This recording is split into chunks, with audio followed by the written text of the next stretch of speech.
চোখের ছানি রোগ, এটি বলতে আসলে আমরা কি বুঝি? ধন্যবাদ আপনাকে ডক্টর স্বাক্ষর।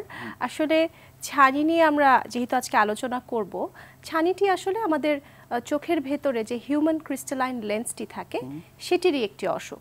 এই হিউম্যান ক্রিস্টালাইন লেন্সটি আসলে আমাদের চোখের সামনের যে কর্নিয়া এবং আইরিস এবং তার পেছনে যে ভিট্রিয়াস ক্যাভিটি এরই ঠিক মাঝখানে কিন্তু অবস্থিত, এবং এরই ভিতর দিয়ে যখন আলো আসলে প্রবেশ করে, এর ভিতর দিয়ে আলো প্রবেশ করে কিন্তু এটি রেটিনাতে চলে যাচ্ছে এবং তখন আমরা দেখার অনুভূতি পাচ্ছি। তো এই লেন্সটি যখন ঘোলা হয়ে যায় কোনো কারণে, সেটিকে কিন্তু আমরা আসলে ছানি বলি।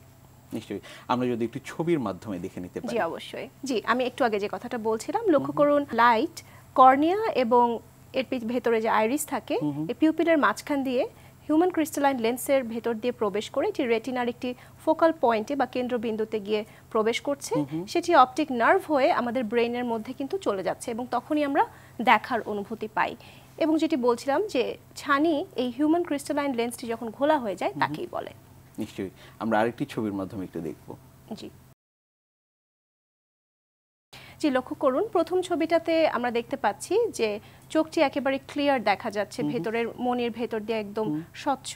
কিন্তু পরের ছবিটিতে আপনি দেখুন একদম সাদা হয়ে গেছে মতির মতন, বা একেবারেই সাদা, বাইরের থেকেই বোঝা যাচ্ছে। এটিকেই আসলে আমরা ছানি বলি। এটি আসলে অনেকটা পরিপক্ক অবস্থায় আছে। নিশ্চয়ই, আমরা তো আসলে শুরুর দিকে জানতাম বা অনেকে আসলে ধারণাই করত যে এটি আসলে শুধুমাত্র বয়স বাড়ার সাথে সাথেই হয়, বিষয়টি কি আসলে তেমন কিনা? ডক্টর স্বাক্ষর, আপনি ঠিকই বলেছেন যে আসলে বয়সজনিত কারণে কিন্তু মূলত ছানি পড়ে থাকে, তাছাড়া অন্যান্য কারণেও কিন্তু ছানি পড়তে পারে। জি, আর কি কি কারণে আসলে ছানি পড়তে পারে? জি, আপনি আসলে জেনে খুবই অবাক হবেন যে একটি শিশুও কিন্তু ছানি নিয়ে জন্মগ্রহণ করতে পারে। এমনকি ছানি কিন্তু আঘাতজনিত কারণে হতে পারে, কিছু ওষুধের পার্শ্ব প্রতিক্রিয়া হিসেবে হতে পারে, এমনকি চোখে কোনো প্রদাহ হলে কিন্তু ছানি হতে পারে। এই মূলত এই সমস্ত কারণে কিন্তু ছানি রোগ হয়।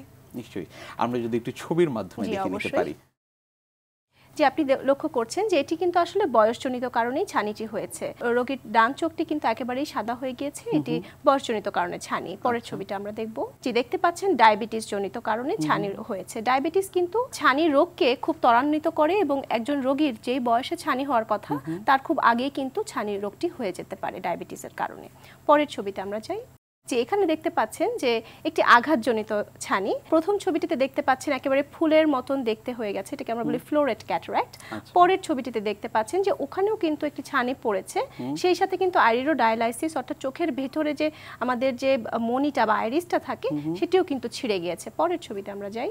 ইলেকট্রিক শক লাগলেও কিন্তু ছানি হতে পারে। সেক্ষেত্রে আসলে জন্মগত ছানি বা শিশুদের ক্ষেত্রে ছানি কেন পড়ছে? শিশুদের ক্ষেত্রে কিন্তু ছানি পড়ার বিষয়টি একটু আলাদা।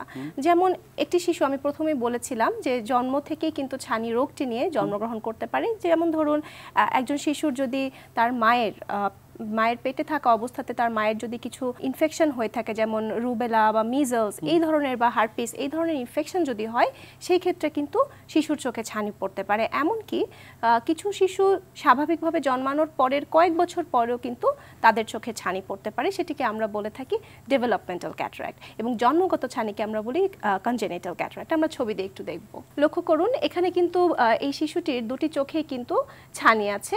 এই ছানিটি কিন্তু আসলে জন্মগত ছানি। পরের ছবিতে আমরা একটু যাই। এই শিশুটিরও দুই চোখে ছানি আছে, কিন্তু এই শিশুটির পরবর্তী বয়সে গিয়ে ছানিটি হয়েছে। তো এটিকে আমরা বলছি ডেভেলপমেন্টাল ক্যাটারাক্ট। এই যে একেবারে ছোট বয়স থেকে ছানির সমস্যা রয়েছে, সেক্ষেত্রে আসলে আপনারা যারা আসেন রোগীদের সাথে তাদেরকে কাউন্সিলিংটি কিভাবে করেন এবং চিকিৎসা পদ্ধতি আসলে কি কি রয়েছে? বাবা মারা যখন আমাদের কাছে শিশুদেরকে নিয়ে আসেন, আমরা কিন্তু প্রথমেই তাদেরকে এই কাউন্সিলিংটি করি যে আপনার শিশুর চোখে যেহেতু ছানি পড়েছে, এই ছানির কিন্তু কোনো ওষুধ দিয়ে চিকিৎসা হবে না। অবশ্যই এই ছানিটিকে কিন্তু বের করে নিয়ে এসে একটি পরিষ্কার লেন্স সেখানে বসিয়ে দিতে হবে।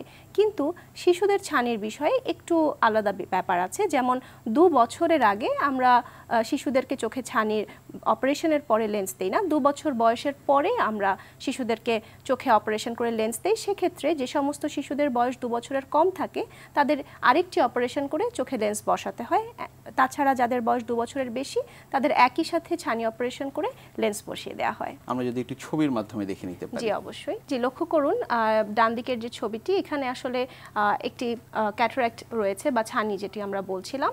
পরের ছবিটিতে দেখুন যে অপারেশন করার পরে কিন্তু একদম ক্লিয়ার দেখা যাচ্ছে এবং ভিতরে একটি ইন্ট্রাঅকুলার লেন্স আমরা বসিয়ে দিয়েছি এবং তারই ভেতর দিয়ে কিন্তু আমরা আসলে রেটিনার যে ফান্ডাল গ্লোটা বা লাল যে আভাটা দেখা যায় সেটা কিন্তু আমরা দেখতে পাচ্ছি। নিশ্চয়ই।